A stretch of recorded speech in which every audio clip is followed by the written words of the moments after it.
ଦେଖନ୍ତୁ କଦଳୀଟା କେଟେ ବେକ ବନ୍ଦ କ୍ୟାମେରା ରେଞ୍ଜ ପାଉନି କ୍ୟାମେରା କୁ ପଛକୁ ଆଣିବା ବୋଇଲା କାନ୍ଦିଟା ମୋ ବେକ ପର୍ଯ୍ୟନ୍ତ ଏଇଟା ଆଜି ଆମର ଅମଳ ହେଇଛି ପୁରା ଗୋବର ଖତ ଖାଇକି ରେଡି ହେଇକି ଅଛି ଜୈବିକ ସାର ଦେଇଥିଲା ଜୈବିକ ସାରରେ କେତେ ଉପକାର ଦେଖନ୍ତୁ ଏକରେ ଆପଣଙ୍କ ଦେହ ଖରାପ ହବାର ନାହିଁ ଦୁଇରେ ଫଳ ବି ଭଲ ହବ କେଟେ କେଟେ ଗୋଟେ ସାଇଜ କାନ୍ଦି ଦେଖନ୍ତୁ ଦିଅ ପୁରା ବେକ ପର୍ଯ୍ୟନ୍ତ ଏମିତି କଦଳୀ ଆପଣ ଫଳିବେ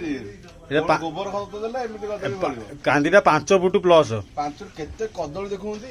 କେତେ ବାଟ ଏ କଦଳୀଟା ହେଇଛି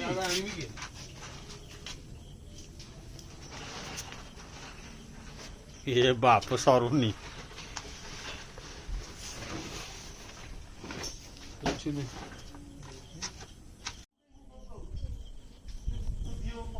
ଜୟ ଜଗନ୍ନାଥ ସବୁଠୁ ଆଜିକାଲି କଣ ଗଭର୍ଣ୍ଣମେଣ୍ଟ ମାନେ ସବୁ ଚାଷରେ ପ୍ରୋତ୍ସାହନ ଦଉଛି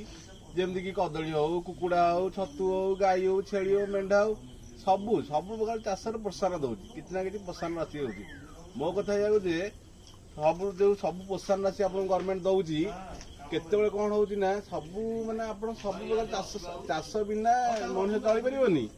ସମସ୍ତେ ଚାଷକୁ ଭଲ ପାଆନ୍ତି ଚାଷ ଜାତୀୟ ଜିନିଷ ଖାଇବାକୁ ଭଲ ପାଆନ୍ତି କିନ୍ତୁ ସବୁଠୁ ଦୁଃଖର ଜିନିଷ ହେଲା ଚାଷୀ ଏଠିକି ଭଲ ପାଆନ୍ତିନି ଚାଷ ଜିନିଷ ଖାଇବାକୁ ଭଲ ପାଆନ୍ତି ଏତେ ପ୍ରୋତ୍ସାହନ ରହିକି ବି ଚାଷ କରିବାକୁ କେହି ଭଲ ପାଆନ୍ତିନି କି ଚାଷୀ କେହି ଭଲ ପାଆନ୍ତିନି ଆପଣ ମାନେ ଚାଷୀ ଭଲ ପାଆନ୍ତି ତାହେଲେ ଯେମିତି ହେଲେ ଗୋଟେ ଲାଇକ୍ ଆଉ ସବସ୍କ୍ରାଇବ ଚ୍ୟାନେଲ କରିବେ ରହୁ ଜୟ ଜଗନ୍ନାଥ।